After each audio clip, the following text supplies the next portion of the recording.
Hace unos años se difundió una noticia, el descubrimiento de un feto de 23 semanas petrificado en el vientre de una mujer colombiana de 84 años. Este extraño fenómeno, llamado litopedia o niño de piedra, se da cuando ocurre un embarazo extrauterino que, asintomático o no diagnosticado, evoluciona hasta la petrificación del feto.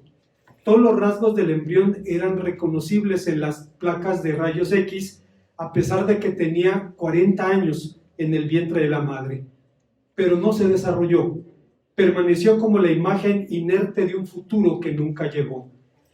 En una gestación normal, el embrión se hubiera desarrollado hasta el momento del parto, hasta el tiempo de la separación de la madre, para que con el tiempo también llegara a convertirse en un ser autosuficiente, independiente y maduro. Una noticia de esta naturaleza puede provocarnos sorpresa, horror o curiosidad, pero sin temor a equivocarnos, podemos decir que exactamente eso pudo haber pasado al cristianismo. Pudo haberse convertido en un feto de piedra en el seno de su madre judía. Es decir, pudo haberse convertido simplemente en una secta judía más. Afortunadamente no fue así. Nació, desarrolló su propia identidad y su avance entre los judíos llevó a los apóstoles a considerar la vigencia de la observancia de la ley, de la circuncisión y del código dietético judío en la vida cristiana. La respuesta del Concilio de Jerusalén, de lo cual nos habla el capítulo 15 del libro de los Hechos, fue un rotundo no a estas exigencias porque eran contrarias al espíritu de Cristo. Esta respuesta no solo dio identidad propia al cristianismo, sino que abrió caminos para la comunión de los creyentes independientemente de su origen o de su trasfondo. Permitió que los creyentes de cualquier trasfondo pudiéramos tener verdadera comunión en Jesucristo, dando de esa manera cumplimiento a su nuevo nacimiento, a su nuevo mandamiento, del que nos habla en Juan 13:34. Veamos entonces, hermanos, cuáles son esos caminos de la comunión. Antes de pensar en las enseñanzas de este pasaje, quisiera mencionar algo que había dicho hace unas semanas. Cuando estuvimos celebrando nuestro servicio aniversario, llegó un vecino y empezó a hablar muy acaloradamente con el hermano Estrada. El hermano Estrada me habló y me lo presentó, y el hombre empezó a decir que el problema de estas iglesias era su fundamento. Dice, por ejemplo, le dicen Jehová a Dios, y Dios no se llama Jehová. Pues eso lo sabemos perfectamente. Pero tampoco Dios tiene problemas con correo extraviado. Si usted le dice Jehová, si le dice Dios, si le dice Yahvé, si le dice Señor, Él sabe que usted está hablando con Él. Dice el salmista que antes de que la palabra salga de nuestra lengua, el Señor ya la sabe. Él no tiene problemas con eso. Y empezó a hablar de diferentes cosas muy, muy dispares que tienen que ver con cuestiones de los hermanos judíos mesiánicos, que ni son judíos ni son mesiánicos, porque su Mesías no es el que presenta la Biblia. Y a final de cuentas llegó el momento en que era prácticamente perder el tiempo a hablar con una persona así. Le dije, miren, no nos vamos a entender. Me retiré y el hombre le dice al hermano Estrada, ya ve, me tuvo miedo, se fue corriendo, con una jactancia, ¿no?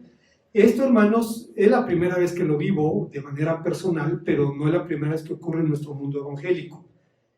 Hace unos años vino el hermano Samuel García, Samir, a compartir su testimonio del ministerio que estaban desarrollando en Marruecos, y en ese momento el púlpito tenía una carpeta que tenía un texto de la Biblia en hebreo. Decía, Hine etchem ani, he aquí yo estoy con vosotros. Son las palabras de la Gran Comisión. Y entonces Samir se acercó y dice, ¿qué dice allí? Le digo, Hine etchem ani, he aquí yo estoy con vosotros. Y dice, qué raro, porque en árabe se dice Hana alikum ana. Suena igual, son las mismas raíces, obviamente con acento diferente, pero prácticamente son las mismas palabras. Y el hermano me dijo, sería necesario que enseñaras acerca de esta situación del supuesto judaísmo mesiánico, porque se está popularizando, se está regando en nuestro mundo evangélico. No debemos ir muy lejos, hermanos. Hace unos años un grupo de hermanos que salió de esta iglesia se hicieron judíos mesiánicos y con el tiempo el grupo se disolvió, simplemente no pudo sobrevivir por una razón muy simple. El Señor Jesucristo dijo que toda planta que su Padre no plantare será desarraigada. Cuando un grupo sale como consecuencia de rivalidad, de celo, de protagonismo y luego adopta una doctrina y una identidad diferente, pues es muy poco bueno lo que puede esperarse de ese grupo respecto a su futuro. Esto no es nuevo, hermanos. En el tiempo del Concilio de Jerusalén, estamos hablando del año 50 después de Cristo, empezó a surgir un debate respecto a si los creyentes de origen gentil debían ser judaizados. Había un movimiento muy fuerte que salió de la iglesia de Jerusalén. Noten ustedes que los apóstoles dicen, han salido de entre nosotros, a unos a los que no mandamos, y les han impuesto la circuncisión y otras cosas. Bueno, el concilio se reunió y las conclusiones a las que llegó abrieron caminos para la comunión. El primer camino es el camino de la fe en el Dios único y verdadero. El Concilio de Jerusalén es considerado un parteaguas en la historia cristiana. Definió la respuesta apostólica al reclamo de algunos judeocristianos respecto a las demandas de judaizar a los gentiles. Por esa razón se ha dicho que las conclusiones del concilio fueron una declaración de independencia, una especie de carta de emancipación del judaísmo, pero dichas conclusiones no apuntaban a la separación sino a la unidad, no buscaban la segregación sino la verdadera integración de los creyentes. Su respuesta no es la exclusión sino la participación.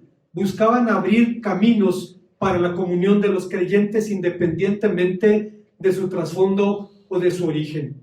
Esto, hermanos, es sumamente importante porque a final de cuentas Jesucristo enseñó que el único argumento que podemos presentarle al mundo de que somos sus discípulos es que nos amemos los unos a los otros. No es la elocuencia, no es la habilidad de los predicadores, no es el tamaño de los grupos, no son el número de ceros en la chequera de una iglesia o de un pastor. Jesucristo dijo, en esto conoceréis todos que sois mis discípulos, en que os améis los unos a los otros. En esta semana, hermanos, tuve una experiencia muy edificante. Tim me invitó, este hermano que trae chicas de la Universidad de Wheaton a aprender español aquí en Querétaro, me invitó a una reunión de pastores que colaboran recibiendo a los chicos de su escuela. Perdón, hermanos, voy a ser muy sincero y voy a decir lo que tengo en mi corazón. A veces, hermanos, cuando los pastores nos reunimos, parece un concurso de pavorreales, exhibiendo su plumaje cada quien, sus logros, sus números. Hermanos, me da pena decirlo, pero así somos. Así somos. Y yo no quería ir porque decía, yo no quiero pasar por eso. Y Jorge me dijo, si él te invitó, debe tener una razón. O sea, debes honrar la invitación. Bueno, está bien, voy a ir. Fui y, hermanos, no me arrepiento. Conocí, de entrada, hermanos, por muchos años me tocó ser el pastor más joven o el pastor más nuevo. Ahora me tocó ser el pastor más viejo, en el sentido de 34 años en una iglesia y más viejo de edad, todos eran más jóvenes que yo. La segunda cosa fue ver que eran pastores de grupos nuevos que no pasan de 15 años, todavía en proceso de desarrollo, y hubo algunos testimonios que me impactaron. Estaba hablando con un hermano hispano, él nació en Chicago, pero de padres de Guanajuato, bicultural, no bilingüe, bicultural, y en algún momento el Señor tocó su corazón y lo mandó a predicar a Querétaro. Oró por un lugar marginado y encontró San José el Alto. Y entonces preguntó, ¿cuál es el barrio más inseguro, más peligroso de la ciudad? De San José, allí me voy a ir a vivir. Y dice, voy a ir a vivir allí para vivir allí. No se trata de hacer alarde de nadie, se trata, o de nada, se trata de mostrar a Jesucristo. Y dice, solo una anécdota, dice a 3 puertas, dice obviamente empezamos a tener relación con los vecinos, dice los problemas, de abusos, de incesto, de adicciones, de alcoholismo, son el pan nuestro de cada día. Dice una vecina, llegó y me tocó y me dijo, venga vecino, quiero que venga, vea algo. Dice, tenían a un tipo amarrado en una casa y lo estaban golpeando varios hombres. Resultó que ese tipo era golpeador de la esposa y de los hijos. Pero para que no corrieran los amarraba en una silla. Y luego hacía lo que quería, hasta que se cansara. Pero llegaron los cuñados y lo amarraron a él y ahora le tocó a él. Dice, así es ese barrio. Y hablaba con una humildad, con una sencillez. Hermanos, yo le doy gracias a Dios por haber estado allí. Salí edificado, salí desafiado, salí instruido, estimulado, al ver hombres de fe que no hacen alarde de sus logros, sino que a final de cuentas, de lo que hablan y de lo que comparten, es lo que Jesucristo está haciendo con ellos. Conocí una pareja del Ejército de Salvación, que están también en San José, no creo que lleguen a los 40 años. La hermana dice, yo crecí en la calle en Guadalajara. Dice, mi madre era adicta, dice, y yo rodaba en la calle, y alguien del Ejército de Salvación la adoptó como su hija, creció allí, a los 18 años salió, y dice, pero no había nada bueno para mí afuera, dice, y volví a servir, y estaban plantando una iglesia del Ejército de Salvación allí. Fue tan edificante, hermanos, hablar con mis amados consiervos, y ver su testimonio, y ver a Cristo en ellos, y ver lo que el Señor está haciendo, que le agradezco al Señor por esta bendición. Los caminos de la comunión, hermanos, empiezan con la fe en el Dios único y verdadero, y es precisamente lo que hizo el Concilio de Jerusalén. Abrió esos caminos a todos los creyentes independientemente de su trasfondo u origen. No era una concesión graciosa, no fue una brillante idea de los apóstoles.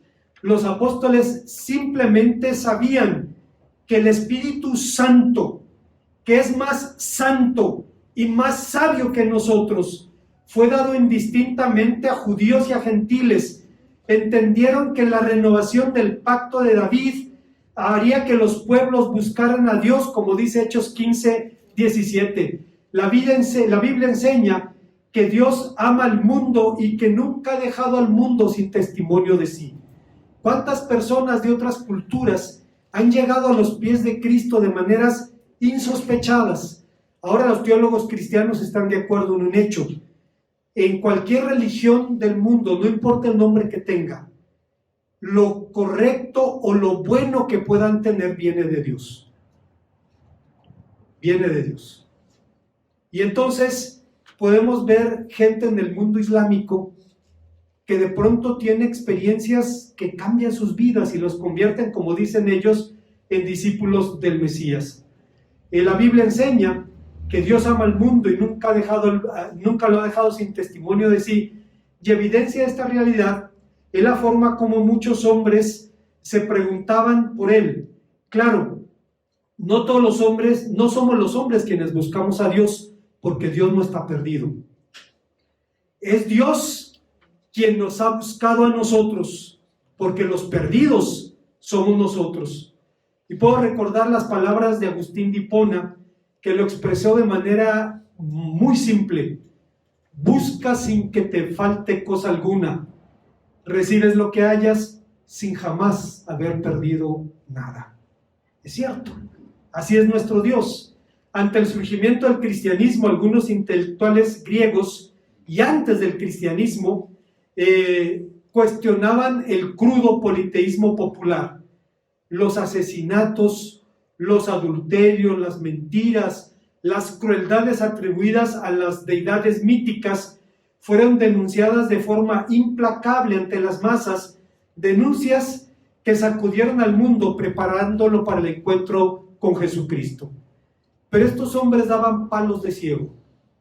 Podemos recordar a Genófanes, quien unos 400 años antes de Cristo, casi 500 años antes de Cristo, en algún momento preguntó: ¿Por qué los dioses de los galos son rubios y de ojos azules?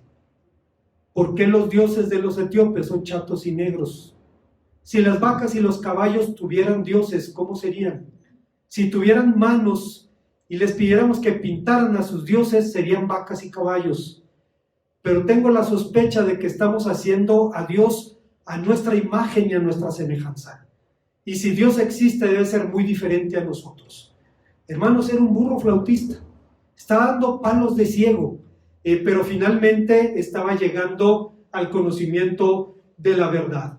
Estos hombres prepararon al mundo y de hecho los predicadores cristianos frecuentemente echaron mano de los argumentos de estos pensadores para presentar a Jesucristo al mundo grecolatino. Pero existe, hermanos, un inmenso abismo entre desdeñar a dioses falsos y conocer al Dios verdadero. Hay personas que son antirreligiosas, ferozmente anticlericales, pero no son creyentes, no son cristianos. Tienen un resentimiento personal, pero no son verdaderos cristianos. El abismo subsiste para todos los hombres porque a la luz de la Biblia, Dios solo es cognoscible, Dios solo puede ser conocido mediante la autorrevelación. Es decir, si Dios se da a conocer. Flavio Josefo, un historiador del tiempo del Nuevo Testamento, lo expresó de forma simple. Moisés presentó a Dios como único, no creado, eternamente inmutable. Nosotros podemos conocerlo por su poder, pero no por su esencia. Es decir, podemos ver sus obras, podemos ser beneficiarios de sus hechos poderosos, pero no podemos conocer su esencia, y de ella solo podemos conocer lo que Dios nos da a conocer, guardando el sentido de proporción. Que el ser humano pudiera entender a Dios, conocer a Dios, sería tan posible como si una amiba pudiera entender cómo funciona el telescopio espacial Hubble. No es algo cuantitativo, es algo cualitativo. Hay una discontinuidad, está absolutamente fuera de nuestra capacidad entender a Dios. Necesitamos que se dé a conocer. Inventarlo tampoco es opción porque es incurrir en idolatría. Hermanos, cuando los hombres queremos inventar a Dios, hacemos, decía José María Cabodevilla, un jesuita español, réplicas de Dios en yeso. Recuerdo que los pensadores griegos decían, si Dios es todopoderoso, su principal atributo debe ser la apatía. Porque si Dios ama, si Dios odia, si Dios se goza, ya no es todopoderoso, está bajo el control de una emoción. Entonces ya no es todopoderoso. Y recuerdo las palabras de Cabodevilla, quien dice, entonces llegaron los puristas, los teólogos de estricta observancia que nos impusieron una noción aritmética de Dios, aséptica, un vino tan filtrado que es solo agua, un Dios que tiene ojos pero no ve, que tiene oídos pero no oye, que tiene boca pero no habla. ¿Cómo van a acudir a Él los hombres? ¿Cómo van a clamar por su ayuda? Se impone un urgente regreso del Dios de los filósofos al Dios de la Biblia, al Dios de Abraham, de Isaac y de Jacob y Padre de nuestro Señor Jesucristo y Padre nuestro. Ese Dios que sigue a la amada por los montes y los valles, espera a su puerta con la cabeza llena de rocío. Resulta que esta manera de hablar de Dios no solo es más elocuente, sino más verdadera, porque nos presenta al Dios de la Biblia. Y hermanos, no podemos estar de ninguna manera en desacuerdo con lo que este hombre decía. Es el problema cuando el hombre quiere concebir a Dios. ¿Cómo lo va a concebir? Una mente finita, contaminada ya por el pecado, ya marcada por la naturaleza caída. Dios es cognoscible, pero son la medida de la revelación, de su autorrevelación. Por ese motivo, la Biblia dice que Dios ha tomado la iniciativa para darse a conocer a los hombres. Inventarlo no es opción, sería incurrir en idolatría. Crear dioses por diseño o dioses a nuestra imagen y a nuestra semejanza, tal como hicieron los griegos. Hace más de 4000 años, Job preguntaba: ¿descubrirás tú los secretos de Dios? Y la respuesta es obvia. Sin la decisión de Dios de darse a conocer, estaríamos condenados a la confusión y a la especulación. Decimos esto porque aún entre quienes dicen creer en Dios, hay confusión respecto a su concepto de Dios. Hay quienes dicen creer en Dios, pero creen que es una especie de aguafiestas celestial. Se imaginan a Dios como un viejo malhumorado, espiándonos desde su balcón del cielo, buscando a alguien que se le esté pasando bien para gritarle: deja de hacer eso. Otros se imaginan lo contrario. Imaginan a Dios como un abuelo sentimental que se mece en su mecedora en el cielo, se acaricia las barbas, diciendo: los niños siempre serán niños.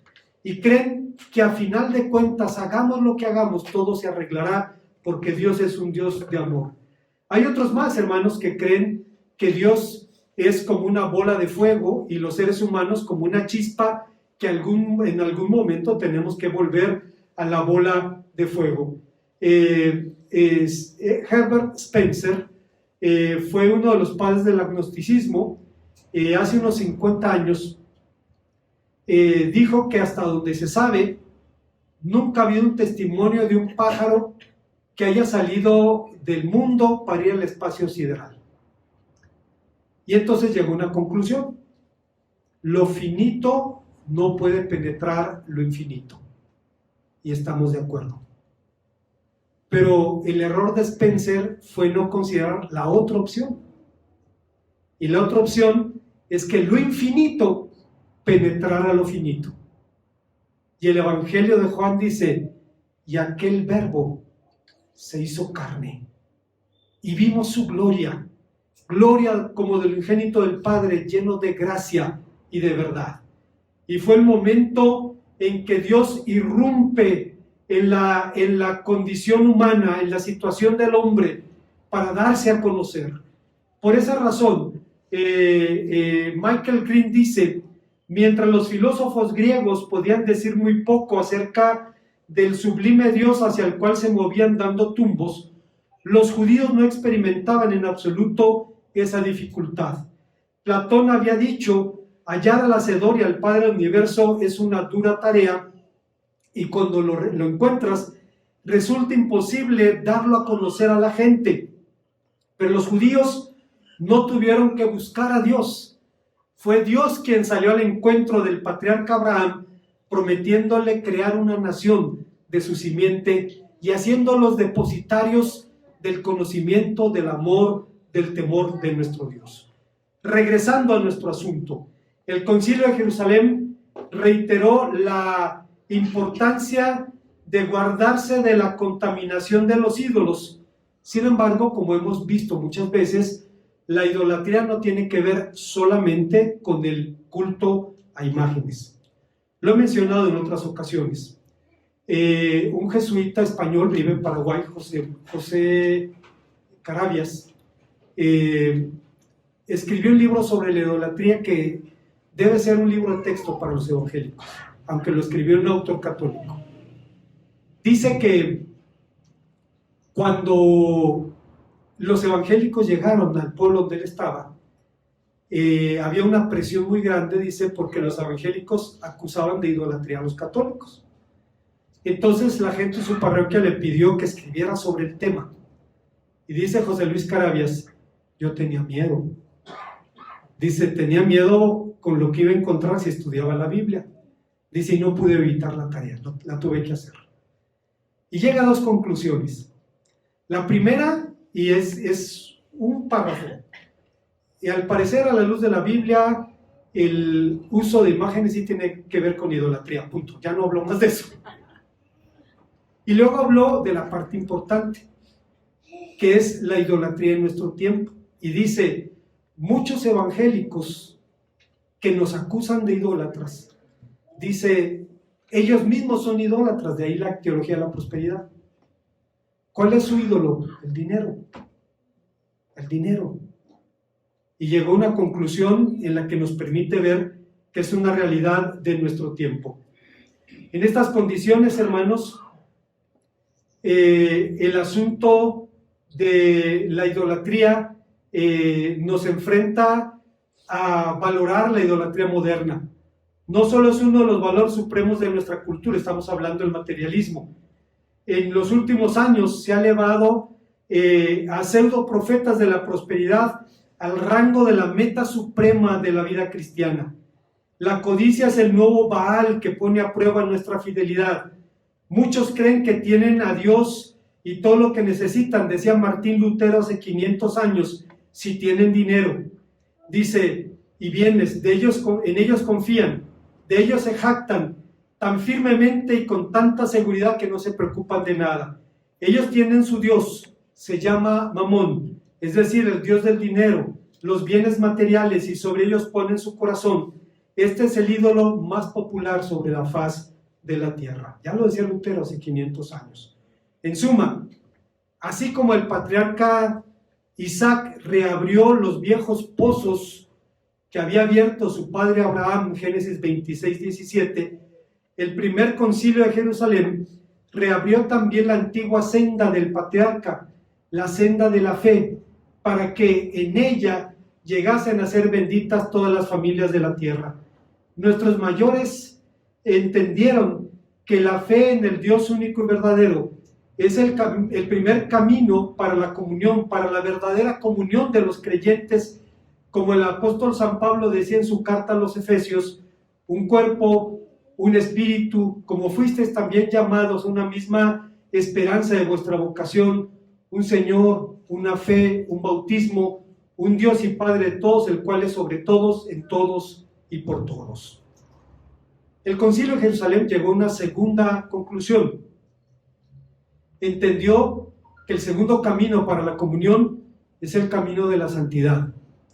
A quien no haya vivido en una sociedad recién alcanzada por el Evangelio, le costará mucho imaginar los gigantes obstáculos que la religión, la cultura, la moral popular presentaron al cristianismo.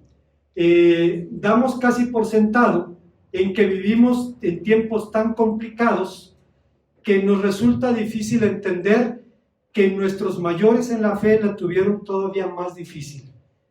En esa reunión de pastores, una chica que estaba hablando de su ministerio entre los estudiantes tenía una queja y la repetía constantemente, y era que ahora muchos estudiantes eran ateos y lo veían como un gran desafío.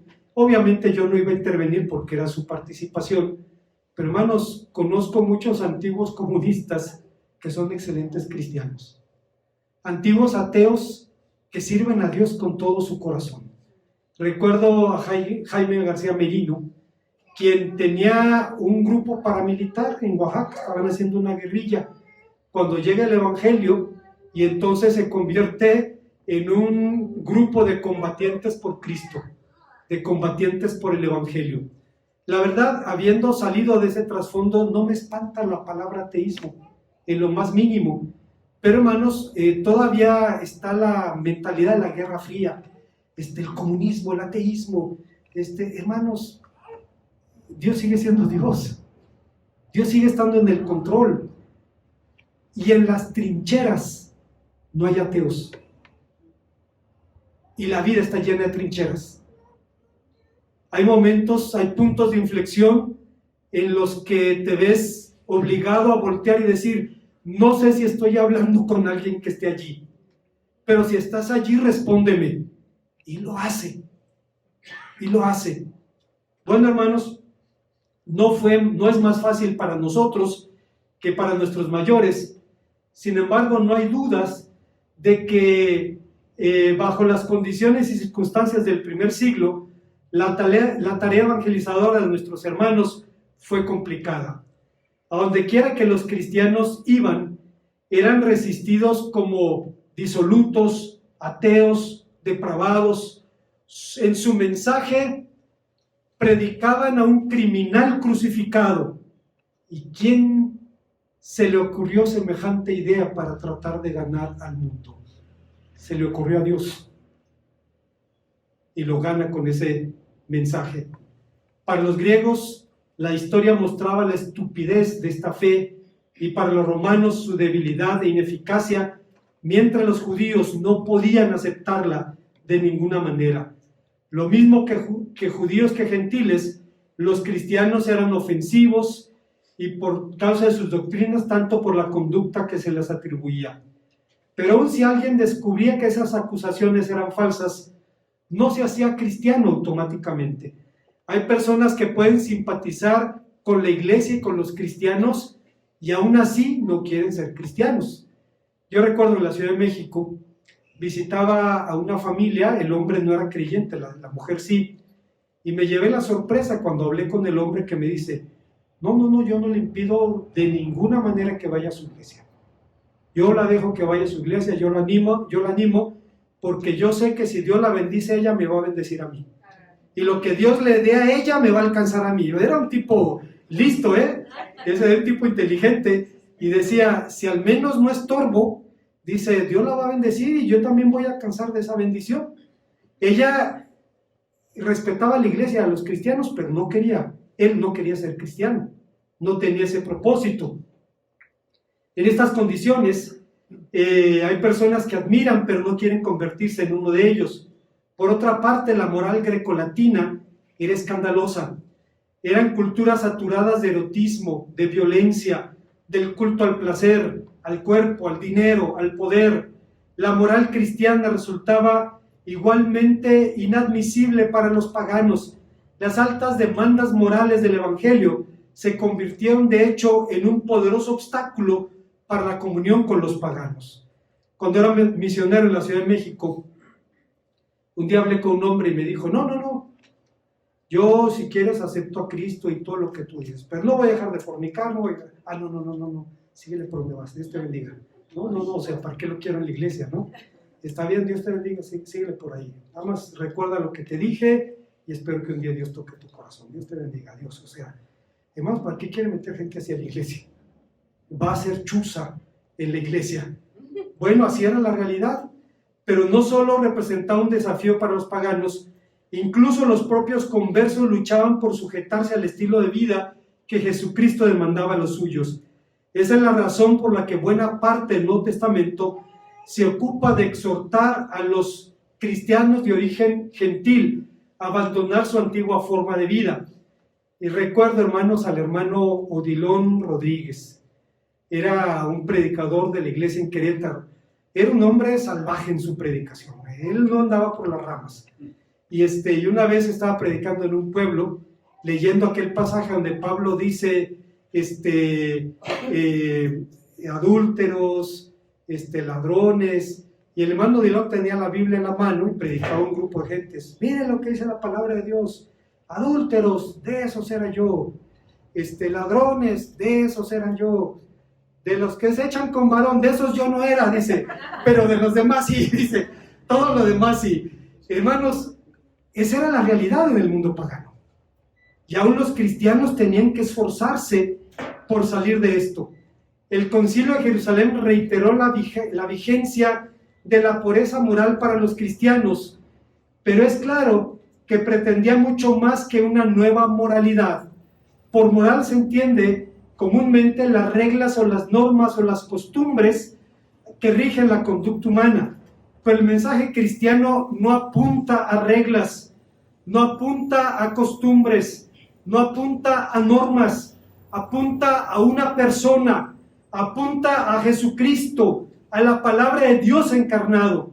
Como alguien dijo, el secreto más maravilloso de una vida santa no consiste en imitar a Jesús, sino en participar de sus cualidades perfectas manifestándose en mí. La santificación, dice Pablo, es Cristo en nosotros.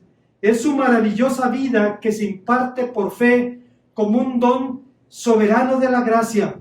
Por la santificación, Jesucristo nos hace partícipes de sus cualidades y su santidad. Es cuando los dones de su paciencia, su amor, su santidad, su pureza, su piedad se manifiestan en y a través del alma santificada. La santificación es una participación, no una imitación. Es algo que Dios hace en nosotros por medio del Espíritu Santo, pero al final no participamos nuestra obra, sino damos testimonio de la obra de Cristo en gente como nosotros. El Señor Jesús dijo en su oración sacerdotal por sus discípulos y por todos los que habrían de creer en ellos, y por esta causa yo mismo me santifico, para que ellos también sean verdaderamente santificados. En otras palabras, se ofreció voluntariamente para que sus discípulos pudieran ser santificados verdaderamente, y no solo ritual o exteriormente, y calificados para la tarea de proclamar el Evangelio para el mundo. Una vez más, hermanos, comentaba de este amado consiervo, no recuerdo su nombre en este momento, quien dijo, pues tuvimos que buscar el barrio más peligroso de San José para ir a vivir allí. Recordé que en África era una estrategia misionera. Se tomaba una familia cristiana a la que Dios hubiera llamado, se buscaba una tribu pagana, se hablaba con el jefe para que les permitieran vivir allí, y los cristianos solo iban allí a vivir. Es decir, a mostrar a Cristo. Y en algún momento la gente tenía que empezar a hacer preguntas. Había anécdotas curiosas. Recuerdo una en donde un hombre fue furioso a reclamarle a un cristiano que su perro se había comido una de las páginas de la Biblia del cristiano y exigía que le pagaran a su perro. Oye, pero ahí está tu perro, no le pasó nada. No, ya se comió las hojas de ese libro y se va a hacer como tú, ya no va a ladrar, ya no va a morder, ya no va a pelear. Y le estaba reclamando que le pagara a su perro porque se lo había echado a perder, ¿no? Hermanos, si ustedes quieren, parecen anécdotas infantiles, pero es lo que produce el testimonio cristiano cuando se le da oportunidad. Hay una tercera y última enseñanza. La comunión, hermanos, también pasa por el camino de la aceptación del diferente. Seguramente todos hemos advertido que de unos años para acá, algunos productos alimenticios ostentan sellos en sus envases que contienen las letras VK, la letra AK o una doble alef, la primer consonante del alefato hebreo, elementos que identifican al producto como kosher, es decir, apto para el consumo de acuerdo con los códigos dietéticos judíos. Tal vez no solo los hemos visto, sino incluso podemos tenerlos en nuestra propia alacena. Esto no significa que solo los judíos lo puedan comer, significa que son alimentos de muy alta calidad, aptos para consumir, significa que son limpios y seguros para la salud. Según la Profeco, actualmente en México hay más de 500 empresas que elaboran productos de acuerdo a estos estándares. El código no solo se aplica a productos de origen animal, sino también de origen vegetal. Rabbi Meir Artavi, de la comunidad Askenazí de México, dice, nosotros podemos comer cualquier tipo de vegetal, mientras no contenga gusanos. Cuando inspeccionamos un camión lleno de chiles, dice, si encontramos menos de 3 gusanos, el camión es kosher. Si tiene más de 3 gusanos, no es apto para el consumo de un judío. Esto significa que sus estándares son de una calidad muy alta. Por siglos, la observancia de las leyes dietéticas ha sido un sello de la identidad judía. Todo esto nos demuestra cuán delicado es el tema de la comida en el mundo judío. Pero junto a otras prácticas, este sello de identidad presentaba un verdadero desafío en la comunión entre los creyentes de diferente origen. El Concilio de Jerusalén concluyó la importancia de mantener la observancia de 2 preceptos dietéticos: la abstinencia del consumo de sangre y de carne de animales ahogados en el vientre de la madre, pero afirmó también la decisión de no agravar a los creyentes con cargas que ni los propios judíos pudieron llevar. Pablo fue incluso más allá, cuando hablaba a los creyentes maduros y les decía, si vas a la carnicería, no preguntes por el origen de la carne, porque muchas venían de altares idolátricos. Y Pablo decía, el ídolo no es nada, pero puede hacer tropezar al débil. Entonces, si no tienes problema, no preguntes del origen, puedes comerla sin ninguna dificultad. Este mandamiento mantenía un nexo, tendía un puente entre aquellos a los que Dios les había dado la ley y a los que Dios no se las había dado. Escuche por favor con atención. Dios le dio la ley a Israel. Ellos deben guardarla. Nosotros no. Debo reconocer que en este terreno los judíos son incluso más abiertos que los cristianos. Ellos dicen, si quieres irte al cielo no tienes que hacerte judío. De ninguna manera. Guarda las leyes de Noé, lo cual no es tan fácil, pero hablaremos en otra ocasión de esto. Y con eso te vas al cielo, no tienes que hacerte judío. Ahora, si quieres hacerte judío, pues súmale los demás preceptos hasta que sean 613 y eres un judío de pleno derecho. Para ellos, para nosotros, hermanos, no hay otro camino. El camino es Jesucristo. No hay otra opción. En eso sí somos más exclusivistas. Hay un solo camino a la salvación y es Jesucristo. Bueno, hermanos, cuando el Concilio de Jerusalén llega a esta conclusión y extiende una serie de recomendaciones, yo tengo la sospecha de que estas conclusiones son representativas y no exhaustivas, más discursivas que determinativas.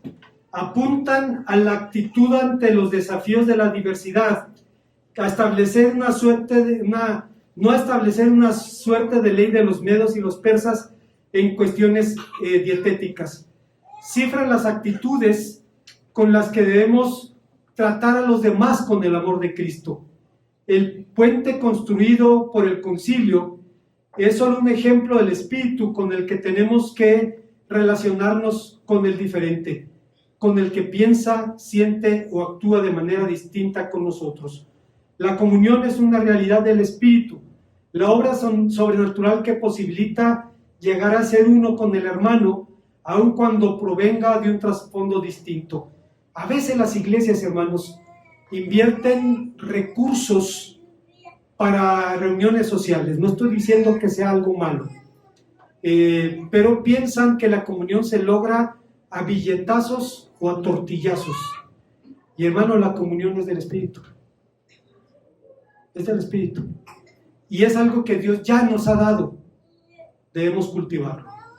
Como conclusión, seguramente, hermanos, el Concilio de Jerusalén no dejó felices a los espíritus estrechos, aunque aquellos que se creen más morales que Dios, pero llenó de gozo a los creyentes gentiles. Hechos 15:31 dice que se gozaron con grande consolación. No podía ser de otra forma, pues la iglesia solo puede ser iglesia de Jesucristo cuando, como decía Jürgen Moltmann, es una comunión de desiguales, donde el judío y el gentil, el siervo y el libre, el rico y el pobre, el blanco y el negro, el hombre y la mujer pueden ser hermanos. De otra forma, ¿cómo podría la iglesia demostrar su mensaje de esperanza en la redención de la humanidad? Bonhoeffer lo decía de manera simple y contundente. Fíjese lo que dijo: comunidad cristiana significa comunión en Jesucristo y por Jesucristo. Ninguna comunidad cristiana podría ser ni más ni menos que esto. Si podemos ser hermanos, es únicamente por Jesucristo y en Jesucristo. Hay iglesias que se jactan de su estatus socioeconómico. Tenemos un diputado del Congreso del Estado entre nosotros. Es un motivo de orgullo. Entre más gente rica y famosa capten, es mayor prestigio para la iglesia. Hermanos, eso es una secta, porque giran en torno a la identificación con el igual. La iglesia cristiana debe ser una comunidad de desiguales. Gente pobre gente más acomodada, gente educada, gente sin educación, pero hermanos en Cristo, participando del mismo amor y de las mismas promesas y la misma esperanza. Después de leer, hermano, la conclusión del Concilio de Jerusalén, podemos sentirnos en la cumbre del monte de la transfiguración. Podemos sentirnos tentados a querer construir 3 enramadas allí y quedarnos en ese lugar antes de bajar al valle. Pero debemos descender al valle, y la iglesia real también, la iglesia formada por gente de carne y hueso, y responder con el evangelio a los desafíos del testimonio cristiano. Hace unos años, había comentado esto ya, hace unos años tenía la bendición de compartir una clase en el seminario Lomas Verdes, y yo no sé de qué manera la plática dio un giro en torno a la homosexualidad. Entonces uno de los estudiantes hizo un chiste homofóbico y la mayoría de los compañeros celebraron riéndose.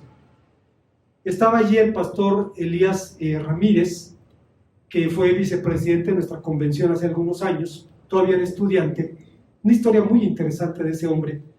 El hecho es que el hermano escuchó y dijo: permítame compartir una anécdota que vivimos como iglesia. A unas puertas de nuestro templo hay un centro donde hay enfermos de SIDA desahuciados. Es una casa donde las personas que están en la última etapa de su enfermedad están allí ya, su familia no quiere saber nada de ellos, el gobierno no quiere saber, nadie quiere saber nada de ellos. Dice un día una de esas personas pasó por enfrente del templo, le llamó la atención lo que estaban diciendo allí, se metió y le gustó lo que dijeron allí. Entonces fue por sus amigos. Dice, y al siguiente domingo había 10 personas de ese centro allí en las bancas. Muchos de ellos homosexuales enfermos de SIDA desahuciados. Fue un impacto brutal para la iglesia. Dice el hermano Elías, ¿qué hacemos? Dice, si tuviéramos dinero, hubiéramos dicho, vamos a rentarles un local en otro lado, le pagamos un pastor y que vaya y les predique allá y nos ponemos una medalla en la solapa. No teníamos dinero. Vamos a nombrarles un ministro y que tengan su propio servicio. No hay dinero para otro ministro. Dices, es que tuvimos que preguntarle al dueño de la iglesia, no del edificio, de la iglesia. Y el dueño de la iglesia nos dijo, son mis invitados. Yo los invité. Háganles buena cara, recíbanlos, porque me están buscando. Y dice el hermano Elías, ¿podíamos cerrarle la puerta? ¿Podíamos decirle no a gente que encontró el evangelio como una tabla en medio del océano? ¿Podíamos hacer eso? Y hermanos, pues avergonzados todos dijimos, no se puede hacer. Es el Espíritu de Cristo. Y decía el hermano Elías, ahora convivimos, hay reuniones sociales, comemos del mismo pastel. Dice, los hermanos han aprendido a amar, a respetar a esas personas, porque Cristo las trajo. El que yo no comparta valores, estilos de vida de otro, no me hace mejor que el otro. Creer eso es narcisismo moral. Nosotros, cristianos, evangélicos, no, eso es narcisismo moral. Decía Bonhoeffer, la única actitud correcta para llegar a la iglesia es la gratitud. Señor, gracias porque no soy mejor que nadie. Y me saliste al encuentro. Y me trajiste a tu casa y a tu reino. Y me has hecho partícipe de estas bendiciones. El Concilio de Jerusalén abrió los caminos de la comunión y siguen abiertos para que los creyentes podamos transitar por allí e invitar a otros a unirse con nosotros en este peregrinaje. Oremos a nuestro Dios. Gracias, Padre, por tu palabra, porque nos permites venir a ella y encontrar, Señor, el testimonio de Cristo y de su Espíritu. el testimonio de aquel quien por nosotros los hombres y por nuestra salvación bajó del cielo y se hizo hombre. Bendito seas por esto. En Cristo Jesús. Amén.